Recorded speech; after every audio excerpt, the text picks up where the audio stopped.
Estejamos atentos.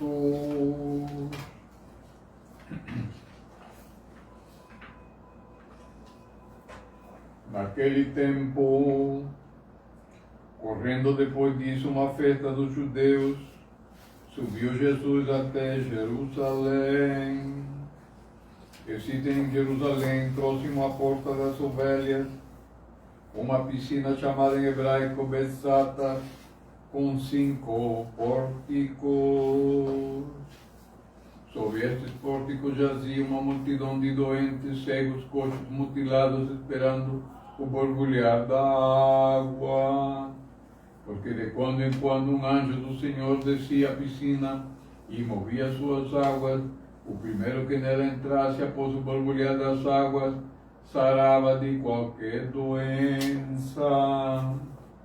Ora, encontrava-se ali um homem que estava doente havia 38 anos. Quando Jesus o viu estendido e sabendo que havia muito tempo jazia naquele estado, perguntou-lhe: queres sarar? Respondeu o enfermo: Senhor, não tenho ninguém que me introduza na piscina ao borbulhar das águas. Quando chego, já outro desceu antes de mim.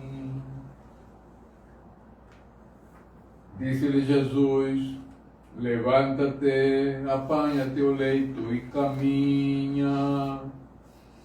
Na mesma hora o homem ficou são, apanhou seu leito e pôs-se a caminhar. Era sábado, disseram por isso os judeus ao que fora curado: é sábado, não é lícito carregar o leito. Excusou-se ele, o que me curou ordenou também que eu tomasse o leito e caminhasse. Perguntaram-lhe: quem foi o homem que te disse, toma teu leito e caminha? O que tinha sido curado não sabia quem era Jesus, que desaparecera no atropelo que ali reinava. Mais tarde Jesus o encontrou no templo e disse-lhe: vê, ficastes curado, não peques mais, para que não te aconteça coisa pior. Saiu o homem e foi avisar aos judeus ser Jesus quem o curara. Em nome do Pai, do Filho e do Espírito Santo. Amém. Amém. Cristo ressuscitou. É verdade, ressuscitou. Amados irmãos e irmãs em Cristo, celebramos hoje o 4º domingo de Páscoa. Estamos ainda vivendo, e deve ser assim, deveria ser assim, é assim que todos nós cristãos devemos viver, no espírito pascal. Porque Cristo ressuscitou. E aos que estavam no túmulo, Cristo deu a vida. Então, hoje, o tema deste domingo, que é uma das dimensões da Páscoa, é chamado de Domingo do Paralítico. Cristo curou vários paralíticos, mas este domingo particularmente nos aprofundamos no mistério desta cura. Diz a tradição da igreja que essa piscina, das ovelhas é uma prefiguração, é uma figuração, melhor dito, corretamente falando, do batismo. Então, o batismo já é uma condição da recuperação da nossa alma, da salvação da nossa alma. Então, o Senhor já nos deu o seu batismo e já nos deu na igreja o sacramento do batismo.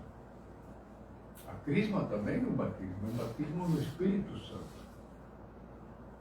Portanto, é uma condição para que nós possamos caminhar para o reino de Deus. Reparem que no final do Evangelho o Senhor diz, não peques mais. Então, a tradição da igreja entende que as nossas doenças são consequências dos nossos pecados.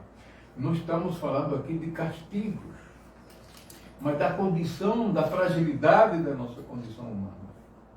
Nós somos frágeis. Hoje estamos bem, amanhã estamos mal. Estamos sempre sendo acossados pela doença, né? E na velhice, então, uma porta aberta para todo tipo de doença.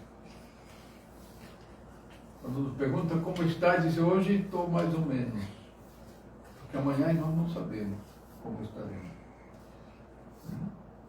Parece uma brincadeira, mas isso é uma realidade.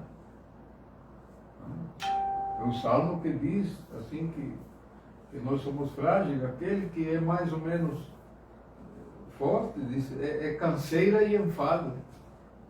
Nossa vida 70 anos, e ainda dá uma marca 70 anos.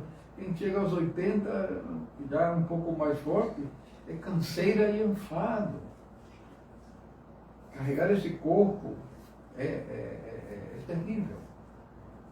Mas o Senhor cura esse paralítico e imediatamente os judeus criticam o Senhor, criticam ao que foi curado. Dizem, não é lícito carregar o leite. Mas o que me curou diz que carregasse o leite. Então, temos aqui duas situações. Uma é a graça de Deus e outra a lei. A lei sozinha não cura o homem. Por isso é necessário a intervenção da graça de Deus. A lei ficou insuficiente.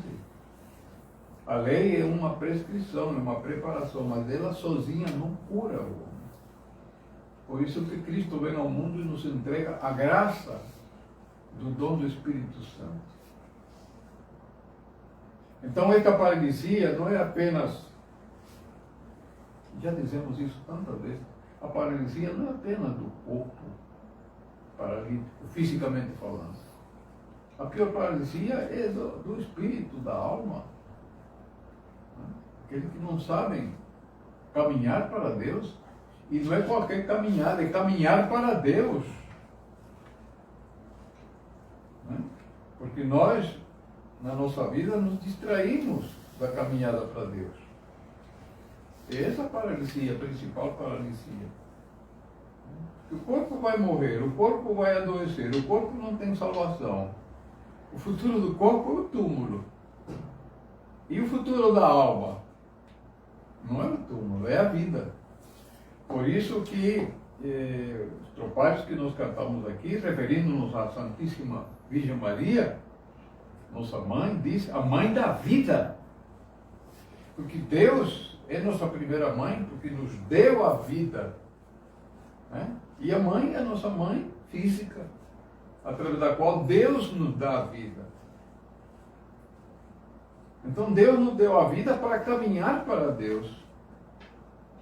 Deus não criou os aleijados, os cegos, os coxos, os mancos. Deus criou o homem para a vida. Esse é o significado. Então, a paralisia significa que nós não estamos caminhando, que nós não estamos vivos como deveríamos estar. E o pecado paralisa esta caminhada para Deus. Portanto, a ideia de que nós devemos nos purificar, de que nós temos que lembrar o nosso batismo, nossa crisma, para poder libertar a nossa vida do pecado e poder caminhar para Deus. Então, em síntese, essa é a grande mensagem que este milagre e esta cura nos oferecem neste dia. Né? Que a Páscoa seja de fato uma libertação. Não podemos estar celebrando uma Páscoa todo ano e fazer uma festa e fazer comidas e tal, se a nossa vida continua na paralisia. Isso é uma contradição. Isso é uma negação daquilo que Deus nos deu. Vai e não peques mais, diz o Evangelho. Ou seja, Deus já nos deu na igreja a capacidade de levantarmos e caminhar. E isso é um esforço que nós temos que manter diariamente. E outro aspecto importantíssimo deste evangelho é a perseverança desse homem, 38 anos, lutando contra isso. Diz, num outro evangelho, São Lucas, aquele que perseverar será salvo. A mãe de Santo Agostinho, outra mãe famosa, orou 18 anos pela conversão desses filhos. Pecador, famoso, pelas estripulias que fazia. A oração dessa mãe conseguiu que Deus lhe revelasse a verdade e se tornou um grande santo.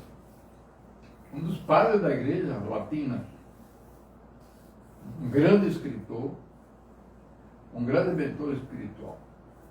Graças a uma mãe que rezou e não desistiu.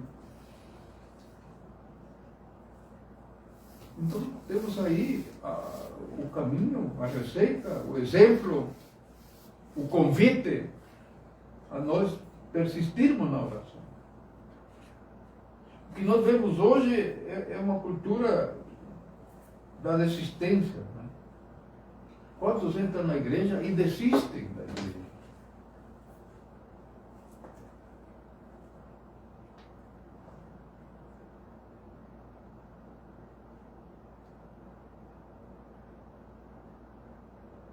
Aceitam a paralisia e param a sua vida na igreja. Abandonam a igreja. Não estamos condenando ninguém, mas isso é um fato. Então, a persistência, a fidelidade, a coragem de continuar, é isso que nós precisamos. Confiar em Deus, entregar a Deus, pedir a Deus, porque aí nós já estamos nos mobilizando interiormente para esse milagre, para levantar, para continuar, para não desistir, para não fugir, para não se acovardar, lutar pela vida. É isso que a igreja nos ensina, com exemplo, não é com discurso.